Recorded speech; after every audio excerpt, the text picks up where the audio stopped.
Assalamualaikum warahmatullahi wabarakatuh. Perkenalkan, nama saya Lilis Permata dari kelas 2A jurusan Ekonomi Syariah Universitas Sultan Ageng Tirtayasa.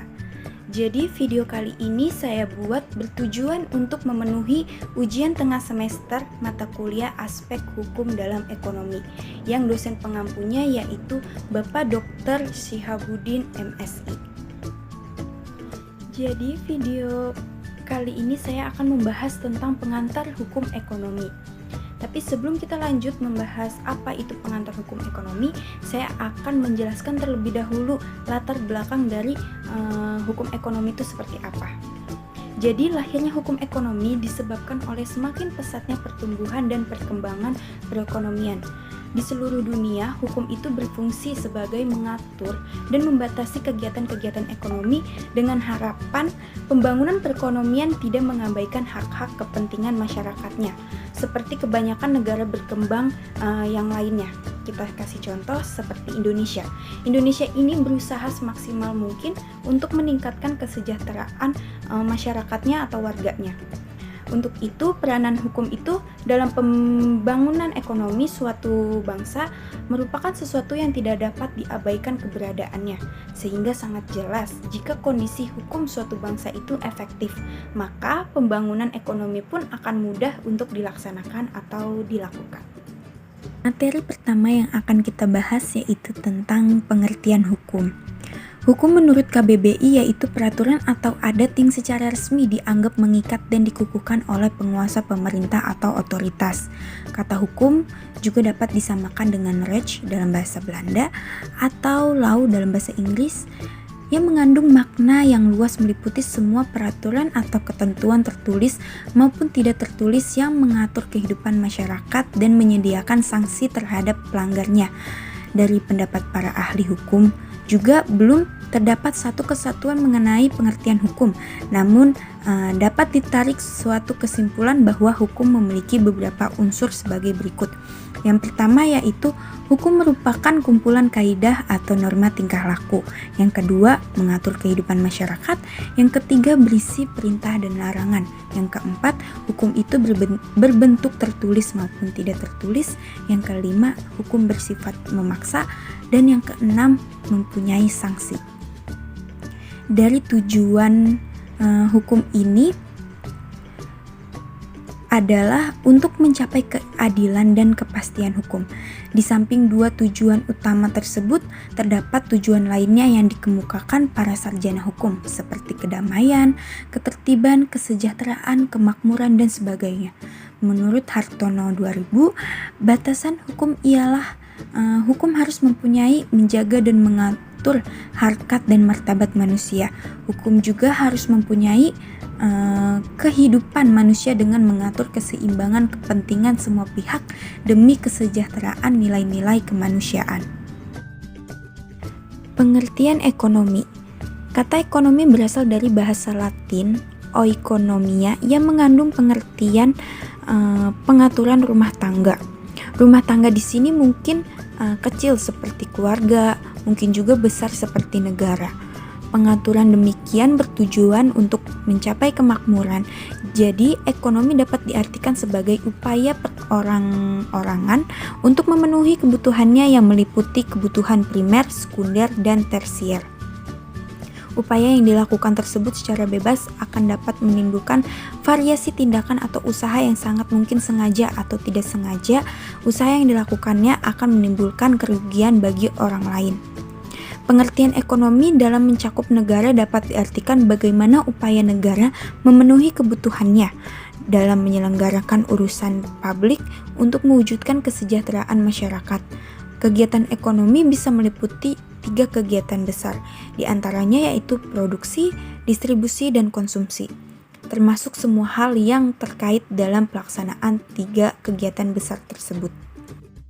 Materi selanjutnya yang akan kita bahas yaitu tentang hukum ekonomi.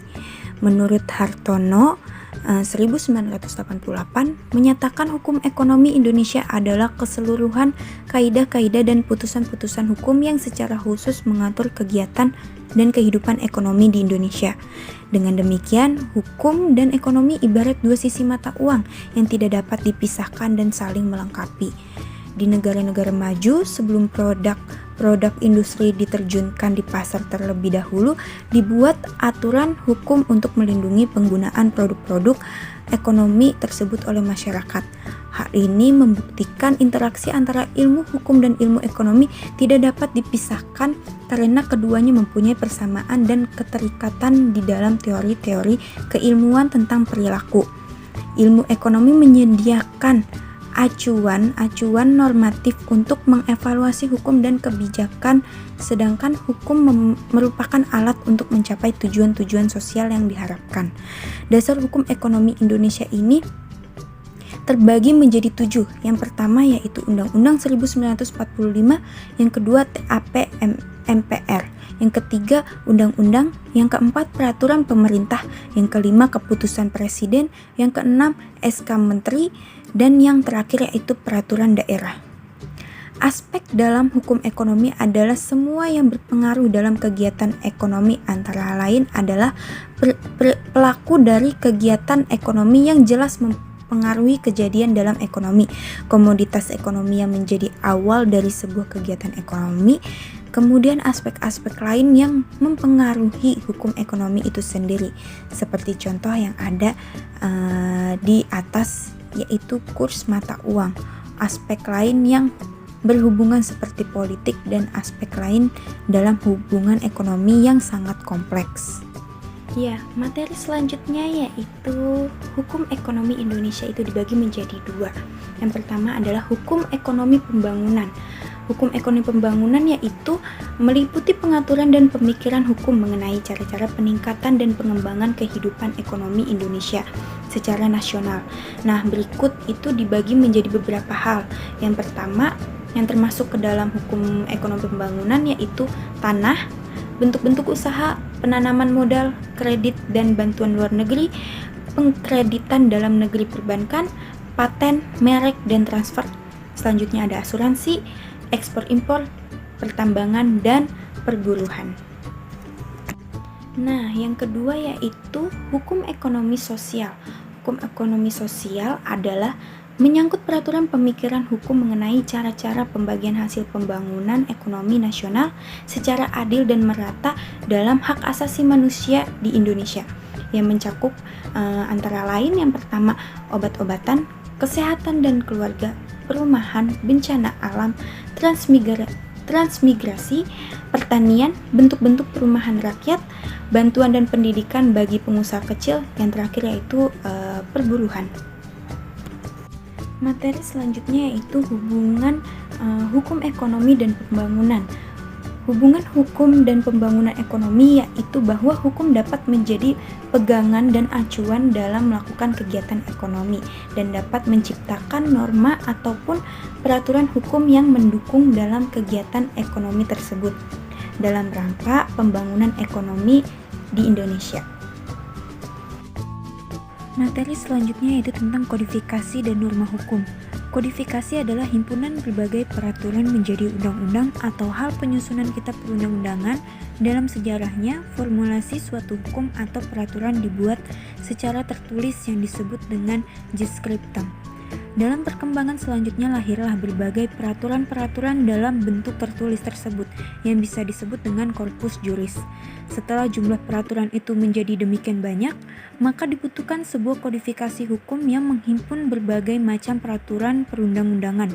Para ahli hukum dan hakim pun berupaya menguasai peraturan-peraturan itu dengan baik agar mereka bisa menyelesaikan berbagai macam persoalan hukum yang muncul di tengah masyarakat dengan penuh keadilan dan kemaslahatan.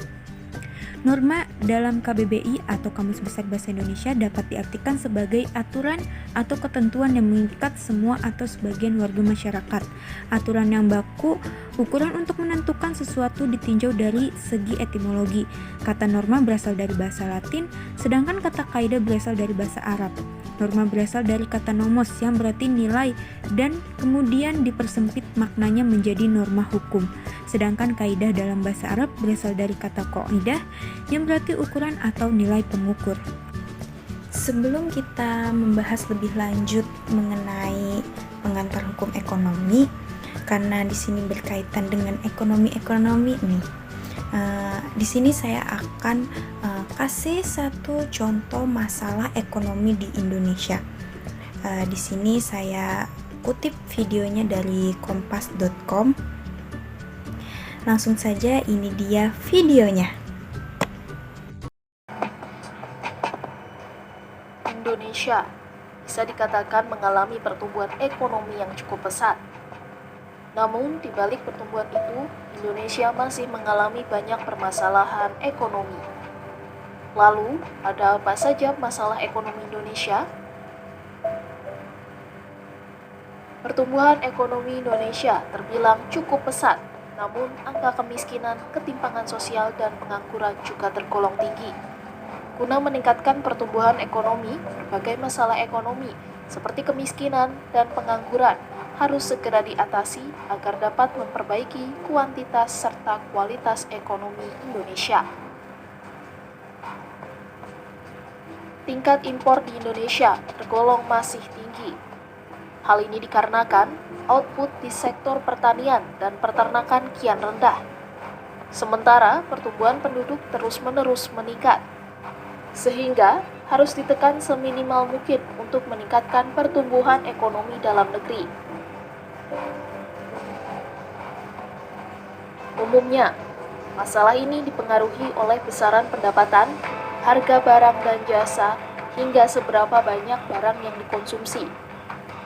Belakangan ini, hampir seluruh dunia, tak terkecuali Indonesia, juga turut merasakan inflasi yang disebabkan COVID-19 maupun perang Rusia-Ukraina.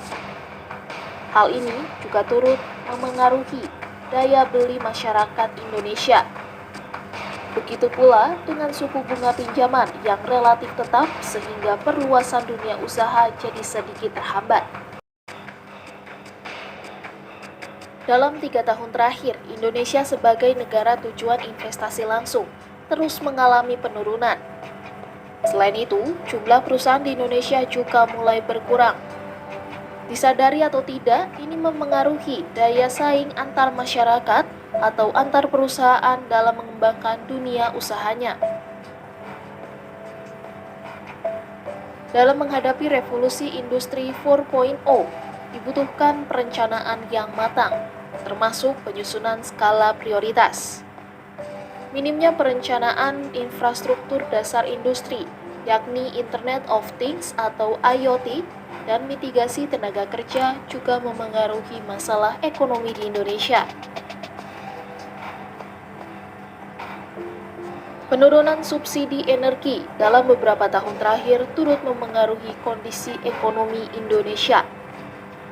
Padahal, untuk memenuhi kebutuhan masyarakat akan energi, seharusnya pemerintah lebih tepat sasaran dalam menentukan pihak mana yang berhak menerima subsidi. Pendapatan pemerintah melalui pajak juga mengalami penurunan. Di sisi lain, rasio utang terhadap produk domestik bruto mengalami peningkatan. Akibatnya, beban pembayaran bunga utang terhadap belanja pemerintah pusat jauh lebih tinggi dari yang seharusnya.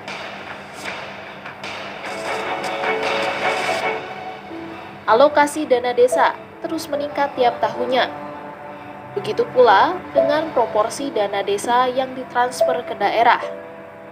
Meski begitu, kenaikan dana itu tidak berbanding lurus dengan meningkatnya indikator sosial di pedesaan.